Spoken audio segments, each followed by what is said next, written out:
Hello students, welcome in my class. Today we are solving exercise 7.10.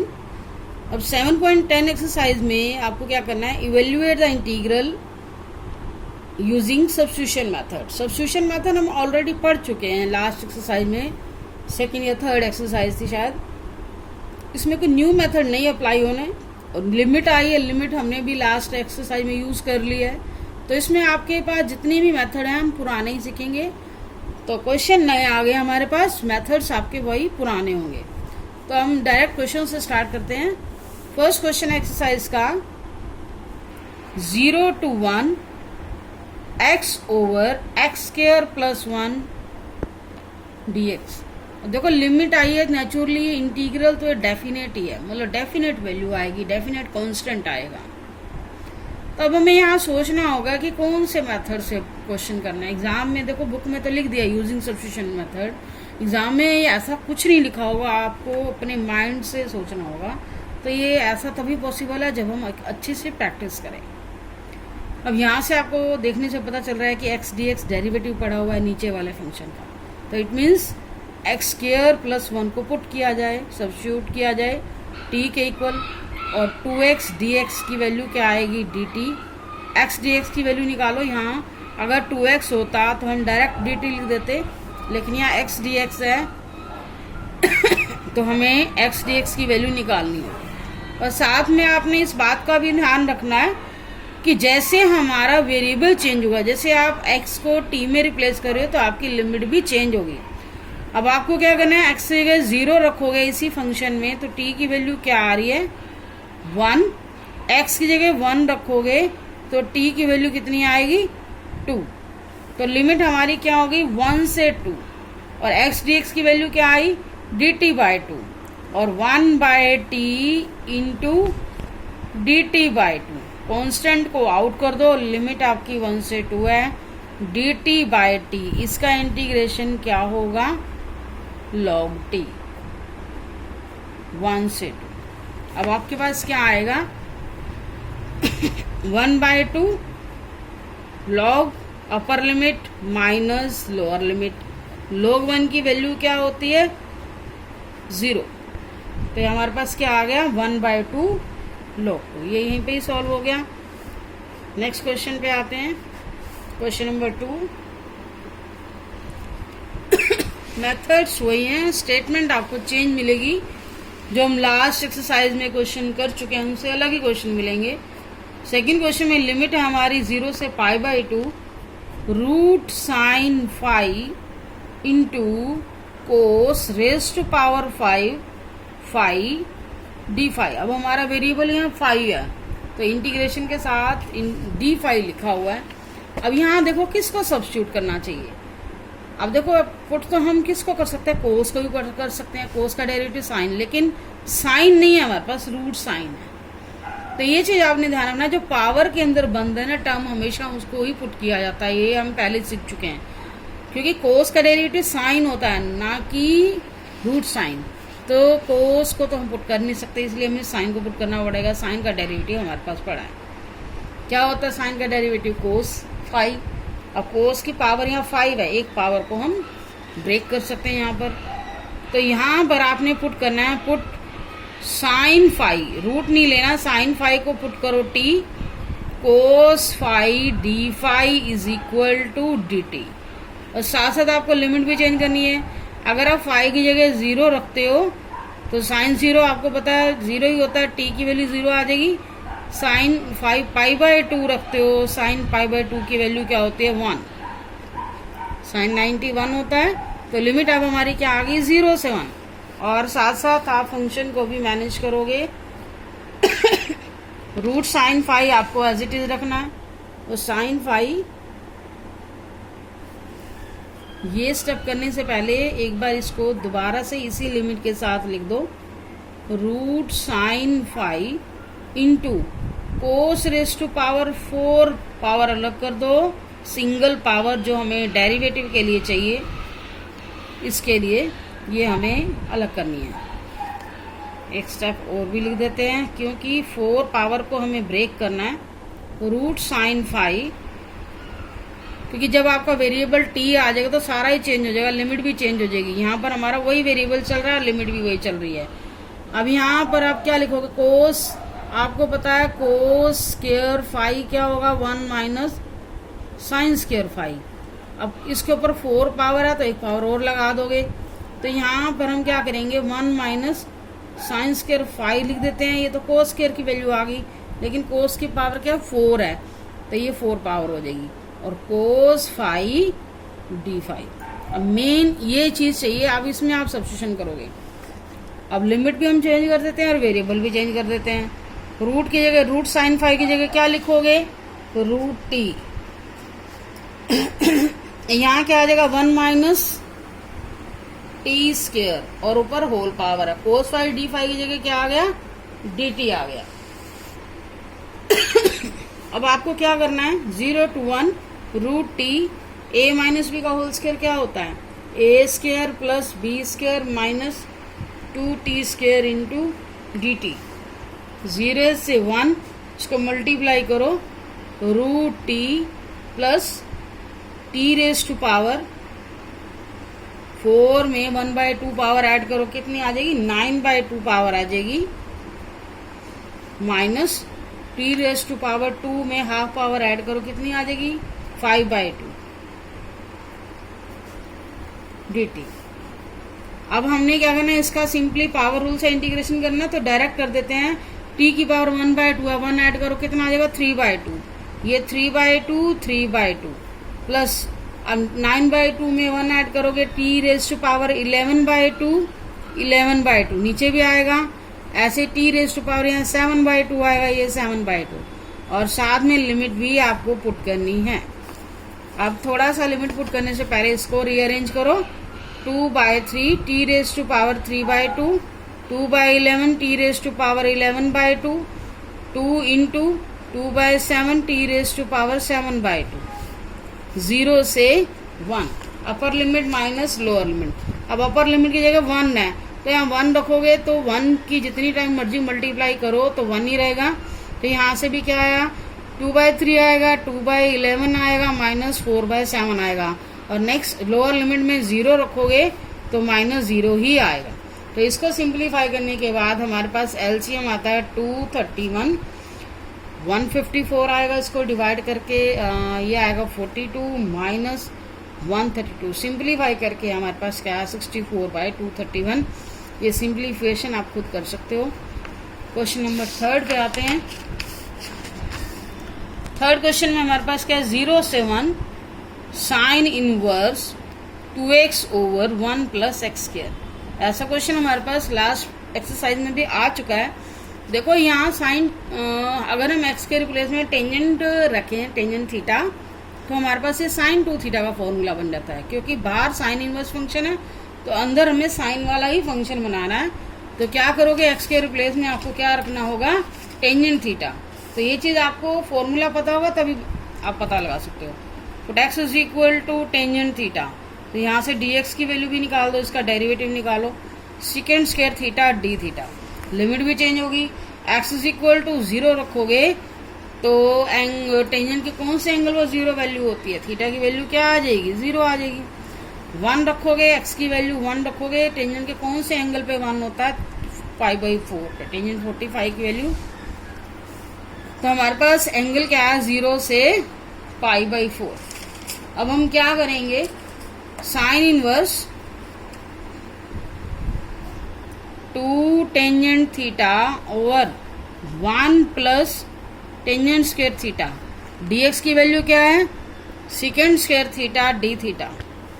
अब आप क्या करोगे, नेक्स्ट स्टेप में हमें लिखना है किसका फॉर्मूला है, sine inverse sine 2 theta second square theta d theta. Sine inverse से साइन कैंसिल, कितना आ जाएगा, ये 2 थीटा आ जाएगा, 0 से π/4 2 theta into second square theta d theta. 2 हम बाहर कर देते हैं, 0 से π/4 theta into second square theta. अब स्टूडेंट्स आपको पता चल ही रहा होगा यहाँ पर कौन से रूल से इंटीग्रेशन होना चाहिए, दो फंक्शन मल्टीप्लाई की फॉर्म में है, u इंटू वी की फॉर्म में है, तो यहाँ हमें इंटीग्रेशन बाय पार्ट से सॉल्व करना चाहिए। इंटीग्रेशन पार्ट से हम क्या करते हैं, आइलेट के बेस पे हम चेक करते हैं। तो अब देखो ए अलजेब्रिक है फर्स्ट फंक्शन, नेक्स्ट क्या ट्रिग्नोमेट्रिक फंक्शन, ये आपका सेकंड होना चाहिए।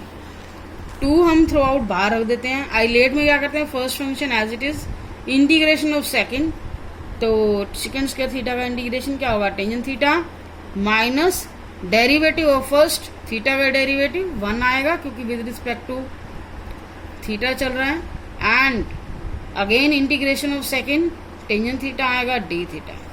यहाँ आपको कांस्टेंट लगाने की जरूरत नहीं है क्योंकि हमारा लिमिट वाला क्वेश्चन है, डेफिनेट इंटीग्रल आएगा, सी लगाने की जरूरत नहीं है। और एक चीज और ध्यान रखनी है, यहाँ ये जो ब्रैकेट लगाई है मैंने इसके लिए लगाई है, ट्रू थ्रू आउट जो कॉमन है। अब इस पार्ट का आपका इंटीग्रेशन हो चुका है, यहाँ एक और ब्रैकेट लगानी चाहिए लिमिट पुट करने के लिए 0 से π/4।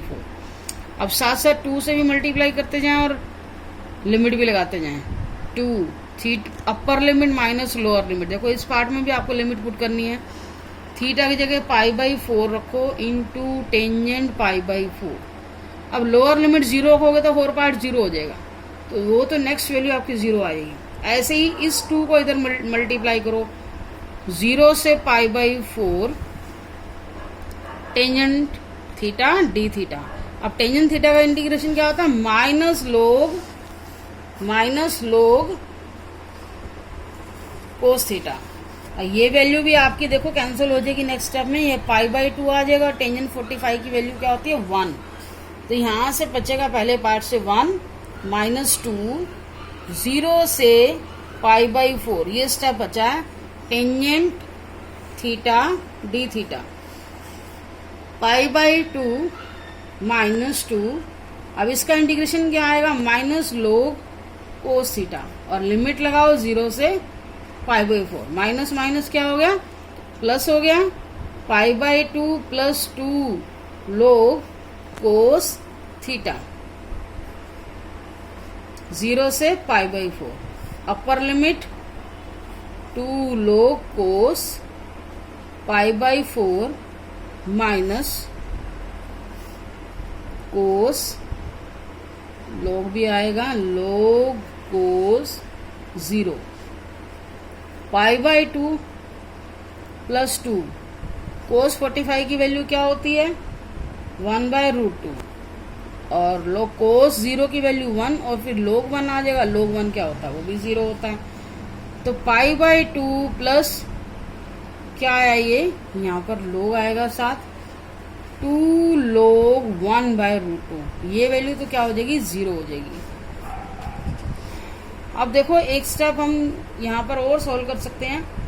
ये जो है लोग के आगे जो टर्म होती है पावर की फॉर्म में आ जाती है, हमें पता ही है पहले से ही। इसको पावर को ऐसे लिखो, ये क्या आ गया π/2 प्लस लोग, अब ये 1/2 इसका स्क्वायर हो जाएगा तो 1/2 आ जाएगा।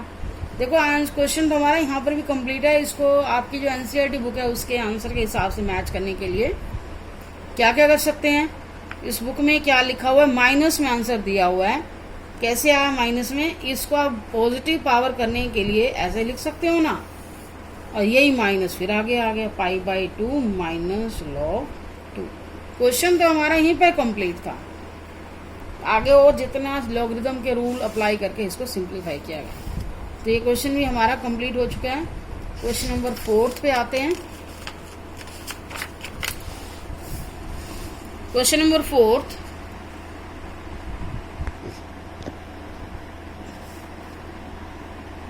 क्वेश्चन नंबर 4 में हमारे पास फंक्शन क्या गिवन है, x into √x plus 2t। तो इसमें भी आपको क्या करना होगा, क्या सब्स्टिट्यूट करना चाहिए। सबसे पहले तो पावर के अंदर टर्म जो है उसको पुट करो, डेरिवेटिव हमारे पास नहीं है। देखते हैं x प्लस 2 को क्या पुट किया जाए, t। यहाँ से x की वैल्यू भी निकाल दो क्योंकि डेरिवेटिव तो पढ़ा ही नहीं है। x की वैल्यू निकालो, क्या आएगी t माइनस 2। हाँ, इससे dx की वैल्यू निकल सकती है। डेरिवेटिव करोगे dt/dx आएगा, with respect to x derivative करोगे, और क्योंकि x का डेरिवेटिव क्या आएगा 1 आएगा, तो dx को हम यहाँ ले आएंगे dt, और ये 2 का डेरिवेटिव 0 हो जाएगा, तो dx dt में आ जाएगा। आपका फंक्शन सारा का सारा t में चला जाएगा। x की जगह भी क्या आ जाएगा t माइनस 2, और x प्लस 2 की जगह भी। तो ऐसा इसलिए किया गया है कि आप फंक्शन को ना इस तरह से पुट करके आप फंक्शन को सिंपलेस्ट फॉर्म में लिख सकते हो, इससे हमारा इंटीग्रेशन लेना इजी हो जाएगा। ऐसी फॉर्म में इंटीग्रेशन लेना मुश्किल हो रहा था, मल्टीप्लाई तो कर ही नहीं सकते इस तरह से। अब जो फॉर्म आएगी हम मल्टीप्लाई इजिली कर सकते हैं। अब लिमिट भी चेंज करनी पड़ेगी।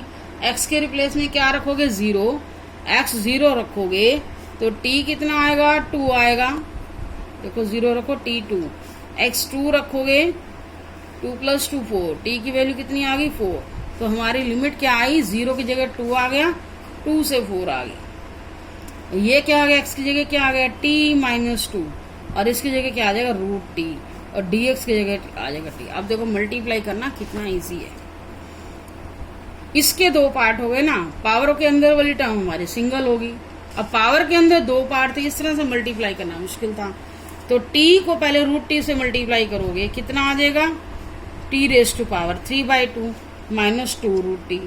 तो इस तरह के क्वेश्चन तो हम स्टार्टिंग की एक्सरसाइज में कर चुके हैं।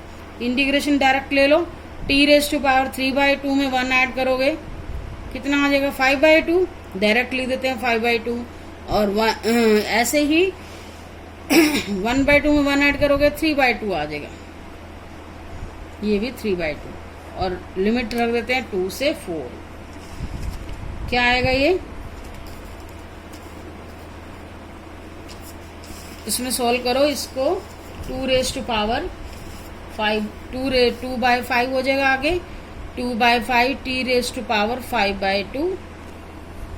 ये टर्म रिवर्स हो गई। और इसके बाद हमने ये लिमिट भी पुट करनी है, 2 × 2/3 t⁻3/2। 2 से 4 लिमिट भी पुट करनी है, अपर limit minus lower limit. Upper limit हमारी 4 है, पावर में अब लिमिट पुट करते जाओ, 4⁵5/2 - 4/3, 4⁵3/2। ये अपर लिमिट होगी, minus lower limit 2⁵5 into 2⁵5/2 minus 4/3 into 2⁵3/2।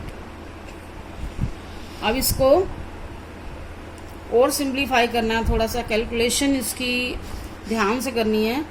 2/5, अब इस पावर को ना ब्रेक करो, 5/2 पावर को आप क्या लिख सकते हो, 2.5, मतलब ऐसे लिखो आप, 2⁵2 पावर 2.5 का मतलब क्या है, 2 + 1/2। इस तरह से इसको आपने लिखना है। एक मतलब 2 के ऊपर 2 पावर भी है और हाफ पावर भी है। मैंने डायरेक्ट स्टेप किया है, क्योंकि इतने लेंथी क्वेश्चन में आप छोटे छोटे स्टेप लिखोगे तो क्वेश्चन और लेंथी हो जाएगा। -4/3, तो ऐसे ही इसको लिखोगे 1.5, तो 2 के ऊपर, सॉरी बेस हमारा 4 है, 4 ही लिखना पड़ेगा। तो यहाँ पर भी बेस 1.5 पावर, जो बेस है वही का वही रहेगा, 1.5 पावर। ऐसे ही अपर लिमिट वाले स्टेप थे, अब लोअर लिमिट वाले लेते हैं। 2/5 इंटू, अब इसमें भी जैसे 4 के ऊपर 5/2 पावर थी, ऐसे 2 के ऊपर इसको भी 2.5 पावर लिख दो, माइनस 4/3, 2 पावर है, 1.5 पावर लिख दो। जैसे इसके लिए आपने क्या, यहाँ 4 बेस था, यहाँ 2 बेस है। अब आपको यहाँ पता चल रहा है कि 4 का स्क्वायर भी आएगा और 4 का रूट भी आएगा। डबल पावर है तो अलग अलग पावर लगा दो। -4/3, 4 के ऊपर 1 पावर भी आएगी एंड 4 के ऊपर रूट पावर भी आएगी। ऐसे ही 2/5, 2 के ऊपर स्क्वायर पावर भी आएगी, 2 रूट भी आएगी। -4/3, 2 के ऊपर 1 पावर भी आएगी, 2 के ऊपर रूट पावर भी आएगी। थोड़ी सी कैलकुलेशन इसकी टिपिकल है। 2/5, 4 का स्क्वायर कितना होता है 16, और रूट 4 का रूट कितना होगा 2, -4/3 4 एंड 4 का रूट 2, माइनस 2/5, 2 का स्क्वायर 4, रूट 2, -4/3 इंटू 2 रूट 2। अब क्या आएगा हमारे पास, 16 2 32, 32 64, 64/5 आ गया ये सॉल्व करके, -32/3, ये फर्स्ट ब्रैकेट अपर लिमिट वाली टर्म है, 4 2 ज़ा 8 root 2 by 5 minus 8 root 2 by 3। अब तो सिंपल हमारा हो गया कैलकुलेशन। देखो इस पार्ट का आपको एलसीएम अलग लेना होगा। 15 एलसीएम हो गया और 192 माइनस 160 आ गया, माइनस यहाँ पर 15 एलसीएम, यहाँ पर भी 15 एलसीएम आएगा। 15 एलसीएम 3 8 3 ज़ा 24,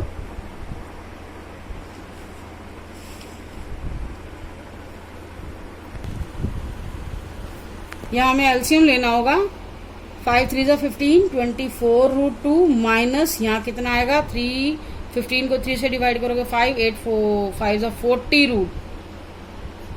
अब हमारे पास ये सिंप्लीफिकेशन करके कितनी आई टर्म, ये आएगी 32 बाय 15 माइनस ये टर्म आपकी माइनस में आएगी ना 20, ये आएगा माइनस 16 रूट 2 बाय में 15।